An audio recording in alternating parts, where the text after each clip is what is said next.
Welcome to Taking the Higher Road, a Driver Reach and FreightWaves production. I'm Leah Shaver, President and CEO of the National Transportation Institute. In Jeremy's absence, I'm thrilled to be your host for a very riveting conversation today. On this show, we interview industry experts and thought leaders who bring their insight to the driver life cycle as we discuss the industry's greatest challenges, driver recruiting and retention. Your feedback is very important to us. Please remember to rate and review Taking the Higher Road on whatever platform you are choosing to listen. Today, I'm extremely excited and humbled to be chatting with Robin Hutcheson, the Administrator of the Federal Motor Carrier Safety Administration. Administrator Hutcheson, it is great to meet you and have you on the show. Leah, thank you so much for having me. I'm so excited about this conversation. I'm thrilled to be here. I am also thrilled to be here, as you can see. I really cannot wait to hear your thoughts on driver recruiting and retention and to learn more about what you are working on as head of FMCSA. Thank you so much for joining me today. So good to be here. My plan for us today is to introduce you personally to our viewers and listeners, to talk about the overlap in both industry recruiting and how you landed in your role, to discuss how we can improve and build upon opportunities available to trucking's next generation of drivers, and to hear your approach to the priorities and initiatives FMCSA is working on under your leadership. That is so much to unpack, so let's get started. To get our conversation rolling, let's talk briefly about your time in trucking. A big part of transportation recruiting is convincing someone who hasn't always been in transportation why they should consider such a cool, innovative, and evolving industry. So tell us your story. Who recruited you into trucking? How did you wind up leading the federal agency tasked with overseeing trucking and transportation regulations? Speaking of unpacking, that is a question I could unpack for a long time, but I will keep it somewhat brief. I've been working in the transportation industry for 25 years, and if you ask me 28 years now, and if you asked me 28 years ago where I thought I would be, this isn't what I would have said. I didn't have a clear view of exactly what I was going to be doing, but being in the federal government, this is my first time here, is new for me. And working so closely in the commercial motor vehicle space and in the trucking industry, it isn't what I would have expected for myself, but I cannot tell you how grateful I am. I have been offered this opportunity to learn, be involved in, and lead such an important part of the American experience in the American economy, and most of all, this essential profession that America needs. And the reason I am so excited to be here is that I've never shied away from hard work and hard jobs. I like challenging jobs, but I don't like it for the challenge. I like them because they have impact. And there's nowhere that I see more impact than the seat that I'm sitting in right now, because it really is at that, there's a Venn diagram and I'm using my hands on the screen, so I hope that's okay for audiences. You have the Venn diagram and you have different circles that come together, and there's the center that overlaps. Trucking and commercial motor vehicle is really an overlapping center of Venn diagrams of safety, economic strength, equity, climate, transformation. It is right in the center of that, and I see such an opportunity to have an impact. But how I got here is, back to your question, safety has been a through line through my entire career. I was a consultant for a long time, did a lot of work on roadway safety. I was the director of public works for the city of Minneapolis for 5 years, and there I managed a fleet, and I managed a team, 1,300 people, essential workers, essential services, the boots on the ground. I then became and was appointed by President Biden as the Deputy Assistant Secretary for Safety Policy, again, the safety through line, where I focused on developing the National Roadway Safety Strategy. And that is what led me here. There were a number of folks that believed in me here in the Department of Transportation and thought when this spot opened up that I would be a good leader and a good fit. I'm very, again, just grateful that I have this opportunity to sit in such a seat with so much impact. I hope that, others who are listening can really take the message that just where you start isn't always where you end, and to have an open mind about your career really at every step of the way. Because keeping an open mind, you don't know where it's going to lead, and it leads to some pretty great roles. Where you start isn't always where you end. I would say that is probably the story or bio for every professional truck driver, since they typically are in the role once it's their second, third, or fourth career choice. Speaking of breaking into the industry and then ascending into another role, specifically a high-level government role within it, when you were in the process of becoming the FMCSA administrator, you had the opportunity to join a professional driver for a ride-along done in conjunction with our friends at the Women in Trucking Association. So tell us about that experience. What did you learn? What did you see? And most of all, how did it help prepare you for the role? Well, first, let me just say, in my first 6 months of the job, I went everywhere and I talked to everyone. And I tried to get every experience that I thought was going to help me understand what goes on outside of these four walls in a DOT headquarters building. We need to see and hear firsthand. A couple of those experiences, more than one, a couple of those experiences, I actually sat in the cab of a truck twice driving, once as a passenger. And Secretary Buttigieg himself did this as well. He also did a ride-along. What I learned in these experiences from the ride-along is some of the challenges that drivers face every day. I waited. Detention time is something we're working on. I was in Carmen Anderson's truck as we waited for her to unload. I learned how technology is being used and some of the challenges with incorporating technology into vehicles. I learned what it's like to have a schedule that is less predictable. Sometimes you can't always choose the loads that you take and when and where you need to be. It was invaluable for me to just have a conversation with the driver and hear firsthand what the challenges are. But I also learned a lot about the pride that drivers have in their work. And maybe that's the most indelible thing that I learned, is that there's so much pride in the work out there, and that's really lasted. I also had an opportunity to drive closed course, all legal. You don't want me at anywhere but a closed course, but I had a chance to drive at a community college in Maryland, where drivers were being trained, and I got behind the wheel of a truck that had a clutch. And once again, just the respect for the driving profession just really increased when I realized what a skill it is to be a driver and to be a good driver. Had a chance to meet some students, learn about why they wanted to become drivers, spent a little time with them, and just took so much away from that experience as well. I'm, kind of high adventure. I want to see things. I want to do things. I want to be active. And these ride-alongs and the engagements that I've had with students and so many in the industry has really helped me understand the mindset of the driver, the needs of the driver, the challenge, and most of all, the pride. Well, while we're on the subject of becoming a driver, one of the biggest issues surrounding trucking over the decades now and into the future is the question of workforce development. That is, we're perpetually in need of new people to enter the industry.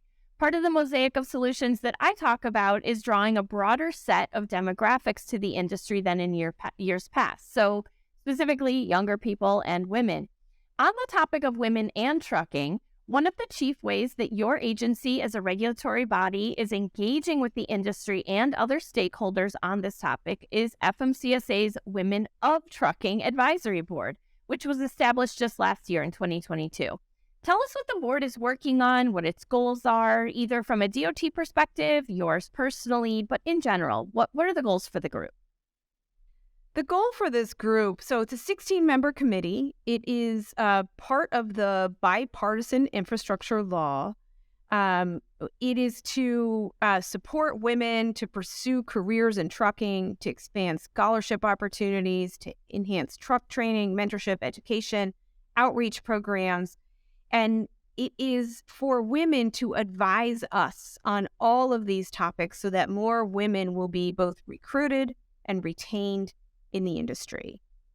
We had a kickoff meeting. We are gearing up for a next meeting soon. We had a variety of topics on deck, but the first topic that we brought to the Women of Trucking Advisory Board was a discussion of the barriers that women face when in the industry that may also be barriers to women to be recruited into the industry. And that is what we are hearing about sexual assault and sexual violence against women. It is controversial to name it, but we feel it is important to talk about it with women who can advise us on how we make the profession safer and more secure for anybody who wants to be in the industry. So we had a first conversation about it, and the board will continue to work through this difficult issue and will provide us valuable advice. And it's not just that. We will also talk about training, mentorship, education, outreach, and how we really bring more women into this industry. And we know the numbers here, and I think I'm talking to an audience that already knows this, but 7% of drivers are women. We have an opportunity to increase that number. When I talk to women who are doing the job, they say they know women can do this job. So it's up to us to support the recruitment and retention by convening these women who can help advise the DOT on any number of these issues. Well, as you said, it sounds like you started out with a very heavy topic, but also a crucial one. And isn't that true of any subject of safety in general? When I look at the members, I see such a group of talented and accomplished women, but also ones who have a really broad range of interests and policy positions that they're also passionate about. So how do you as a government agency take those broad range of interests that everyone is so dedicated to and then translate them into regulatory policy, recognizing that it's very early in movement for your group in general? Yeah, that's a great question. And it really brings me back to that Venn diagram where you have the overlapping of safety and equity and climate and transformation. And I really see the two circles overlapping with, our goals for safety and security and our goals for equity and having the most diverse workforce that we can. And I think the diversity of opinion leads to an idea generation that it wouldn't be there were it to be a homogenous group. And I think it reflects the industry. The industry is not a monolith, and we need to have women who can help us speak to all of the people that make up this great industry. How it translates into regulatory, our regulatory space, and the work that we do, even our research projects, is that we have a lot of confidence in the recommendations when it's had a thorough, perhaps debate among various viewpoints. And we only get that when we have people with different backgrounds and viewpoints all sitting at the table. Well, there's another important initiative that's underway at FMCSA as part of workforce development. Across the industry, we do need younger folks, and so we have the Safe Driver Apprenticeship Pilot Program, often called the Under 21 CDL program. At the direction of Congress, you've established a program that allows CDL holders under the age of 21 to work in interstate operations. The program has availability for up to 1,000 companies to participate, but I understand that registration has been lower and lighter than we all not only imagined, but also hoped for. So Secretary Buttigieg noted recently when he testified in Senate. I want to talk about this because one area that I'm very passionate about in our industry is making trucking more appealing to younger people and making them more aware of opportunities that exist in our industry to have a good career, to earn a good paycheck, and to have real impact on our society and our economy, all things that you've mentioned as well today. From your perspective, how can we get more carriers involved in the program? And what is the agency doing to drum up interest and participation in the apprenticeship program? Yeah, the Safe Driver Apprenticeship Program was officially launched in the fall, and that's some months after the bipartisan infrastructure law was passed because we wanted to set it up in the very best way possible for success. And that means that at the end of the day, this is also a research project. And having enough participants in the program is one goal, but once we do, making sure that we're collecting the right data so that we can analyze the program was really important to us. So we've been accepting applications since the fall. The numbers are increasing every day, and we are doing a lot to recruit both carriers. We have got 3 constituencies here.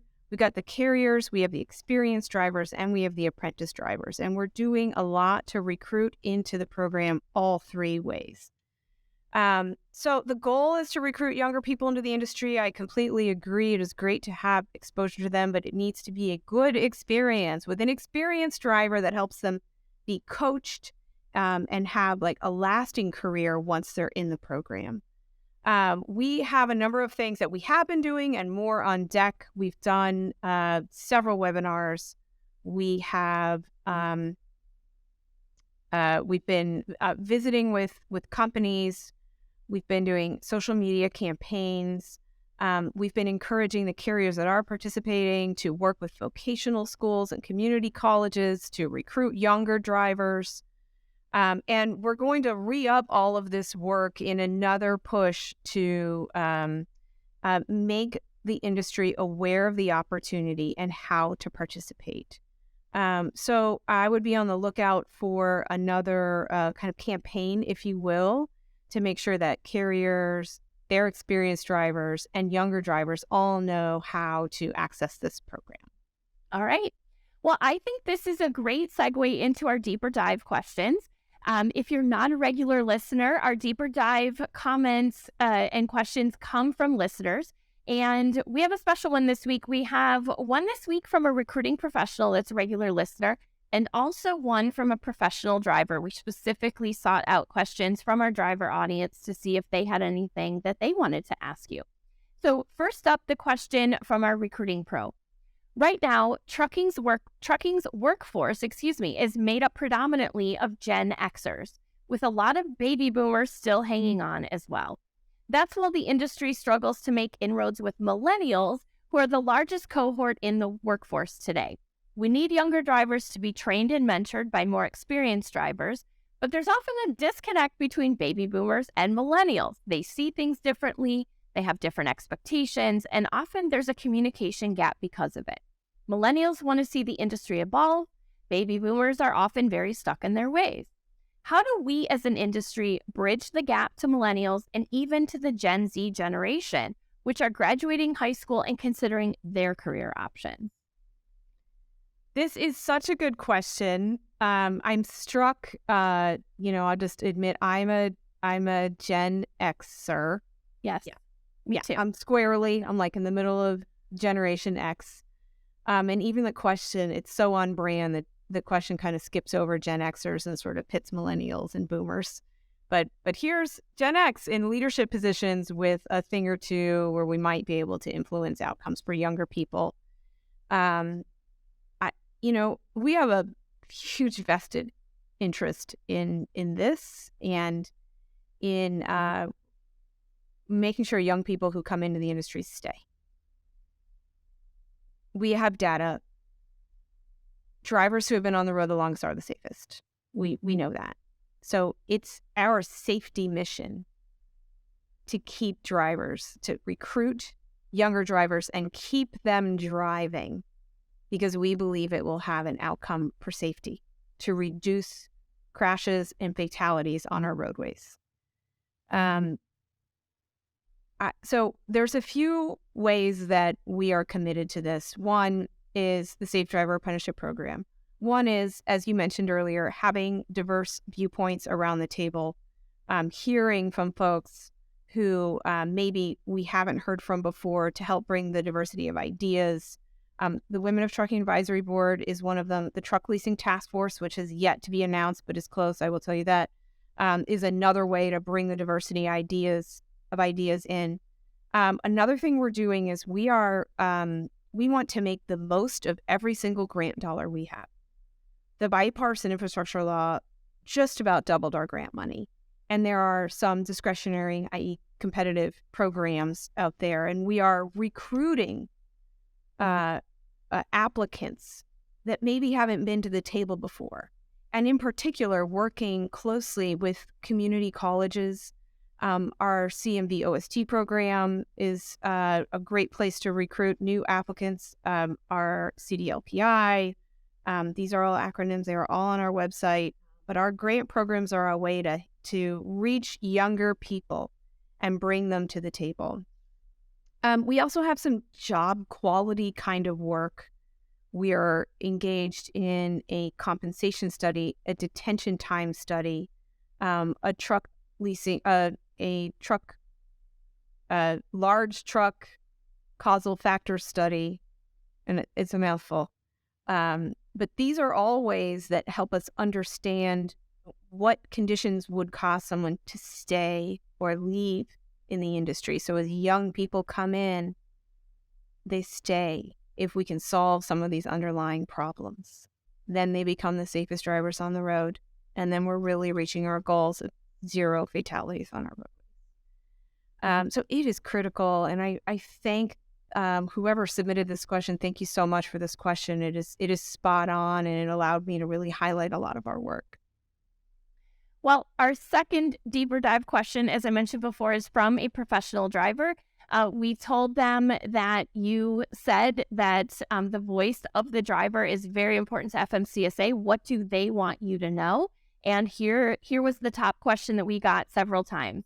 One of the greatest challenges in our industry is quality of life on the road for drivers. I think you just mentioned that. A critical component of that is availability or lack thereof of safe truck parking options.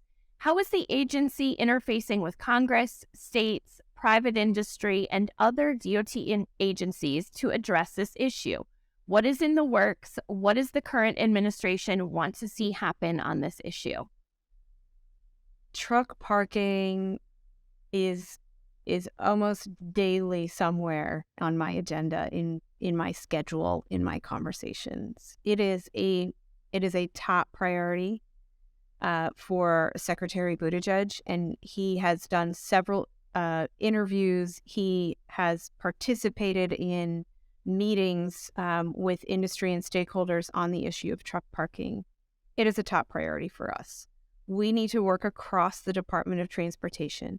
We at the FMCSA understand from drivers we are best positioned to describe the nature of the problem and the depth of the problem because we are so engaged with drivers and with industry. We have to work with our partners at the Federal Highway Administration. They are actually in charge of the physical space of truck parking, and they issue formula grants to states that can be used to expand truck parking. All of that is in the collaboration space to make sure we're working as one Department of Transportation. But there's work that we have done and that we will continue that shows progress. So first, 2 grants, 1 grant in Florida, 1 in Tennessee that will expand truck parking. We've also issued over the last couple of years several grants from FMCSA to states that help truckers find available parking. And that's really harnessing technology to ease the burden on the driver, know where you're going to rest next. We continue to work this problem. It is a public sector problem. It is a private sector problem. And the reason we are so committed to this is that for us, it is underlying issues of job quality, of safety, of longevity in an industry. I spoke recently about this, and I really related to the goal we have, first and foremost, of prevention in safety. And if we can eliminate the number of times a driver might become tired or distracted or be parked in an unsafe place, we're really at the prevention, kind of at the headwaters of safety and solving problems before they become problems. So what I can say to the driver is that we are with you. We understand the problem. and we are working to make it better for you. Well, Robin, our last question is obviously something very near and dear to my heart: driver wages. The agency has just started a research project to study the correlation between driver wages, method, and safety. The current predominant method of pay specific to interstate operations, mileage pay, seems counterintuitive to some to incentivizing safe driving. Seeing evidence and having hard evidence supporting that point could trigger transformative change in our industry. However, as an industry, we often are concerned about change and frankly fear it. From your perspective, even though the study could take a few years to be conducted and completed, my question is, then what? Let's say we have this study, its conclusions in hand. What's next from a policy and regulatory perspective? Well, it's like the $10,000 question, the what's Kind of next. that crystal ball that I get often asked to utilize that I really wish I had over my shoulder. I've received this question before, and it's hard to say what's next. If I were to answer what's next, I would likely be predisposing a very meticulously crafted set of research studies. So right now, our focus is on doing both the compensation study and the detention time study in a way that gives us defensible and actionable results. But I don't know what the results are going to be. So it is difficult to predispose what our next actions will be. But what I can say is that these are underpinned by that theme of prevention that I mentioned just a moment ago. And the studies will help us to understand how these constructs, how drivers are compensated, and what detention time means in the overall compensation scheme. It will help us understand more of those root causes of safety. Because drivers that are in crashes, and we know the fault isn't always with the commercial motor vehicle driver or the trucker, but when it is, it's not enough for us anymore to just see the report of what happened in the crash. We want to know why. Why are they involved in crashes to begin with? Maybe they were speeding. Maybe they were tired. But we have to look at why they were speeding and why they were tired. Could it be that they had to wait a long time to get their load, detention time, and then they had to make up their lost time, and it led to speeding, paid by the mile? So these root causes, these preventative lenses that we're putting on the work, it is my anticipation that the what's next will be born out of the results of this study that are based in those really fundamental questions. Well, Administrator Hutcheson, Robin, it was an honor to meet you today. I want to thank you so much for joining us. We truly appreciate your time and for sharing your leadership and expertise, and most of all, your recent experience with us. Thank you. Leah, thank you so much for having me today. It's been such a pleasure. Thanks to you for joining me on another episode of Taking the Higher Road. Remember, you can submit your questions or comments, including those that appear on upcoming deeper dive segments at podcast@driverreach.com. And don't forget to rate and review Taking the Higher Road on whatever platform you listen. Until next time, stay safe and well, and thank you for taking the higher road.